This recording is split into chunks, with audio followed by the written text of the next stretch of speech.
दीवार पर टंगी सास। पंजाबी में कहावत है, सास चंगी होवे या ते दीवार ते टंगी होवे। संगीता की शादी भी एक ऐसे ही घर में होती है जहां उसकी सास दीवार पर टंगी होती है।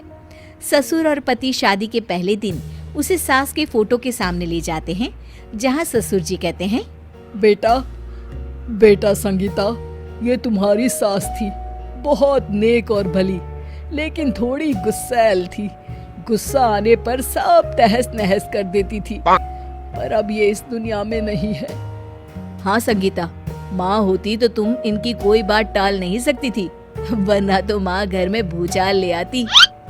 संगीता मन में खुश होती है कि अच्छा है कि ऐसी औरत अब इस घर में नहीं है, लेकिन दिखावे के लिए वो जैसे ही सास की फोटो के सामने हाथ जोड़कर खड़ी होती है, ये क्या? सास उसे देखकर मुस्कुराने लगी। संगीता आंखों को मलकर एक बार फिर से देखती है, लेकिन फिर सास के चेहरे का भाव, भंगिमा यानी एक्सप्रेशन बिल्कुल बदले होते हैं। वो अपने पति और ससुर को कहती है, माँ की तस्वीर तो स्माइल कर रही है। ना बेटी, ये कैसे संभव है? जरूर तुम्हें कोई गलती हुई होगी, ऐसा कैसे हो सकता है? लगता है तुम शादी की सारी फॉर्मेलिटी करते करते थक गई हो, तुम्हें आराम की जरूरत है संगीता। खैर, सारे संगीता की बात को इग्नोर कर कमरे में चले जाते हैं। वैसे सास की फोटो पर एक्सप्रेशन एक के बाद एक बदलते ही रहते हैं। सुबह होती है, पति और ससुर को काम पर भेजकर संगीता कमरे की सफाई करने में लग जाती है कि तभी उसे आवाज आती है, टेबल ठीक से साफ करो। ऐसे भी कोई टेबल साफ करता है? इससे अच्छा तो ये गंदा ही था। किसी औरत की आवाज सुन संगीता दंग रह जाती है और सोचने लगती है कि आवाज कहाँ से आई। आवाज को नजरअंदाज कर वो फिर से अपना काम करना शुरू करती है, लेकिन इस बार तो आवाज बिल्कुल उसके कान के पास से आती है। मेरा घर है ये। जब तक मैं थी चमका कर रखती थी, हर एक चीज शीशे की तरह थी। तुम्हें तो ना सफाई आती है ना कुछ पता है। क्यों तुम्हें मेरे घर की जिम्मेदारी दे दी गई है? पता नहीं तुम में मेरे बेटे को क्या दिखाई दिया। मैं होती तो एक से बढ़कर एक लड़कियों की लाइन लगा देती। अब संगीता को समझने में देर नहीं लगी कि ये आवाज किसी और की नहीं बल्कि उसकी सास की है, जो दीवार पर टंगी है।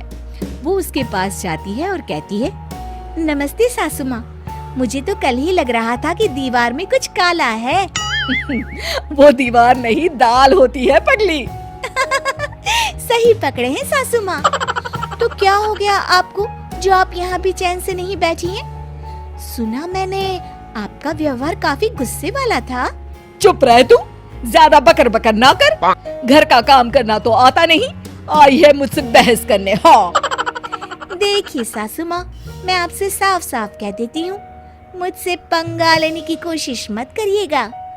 तभी पीछे से संगीता का पति आता है। अरे संगीता, किससे बात कर रही हो? कौन है वहाँ?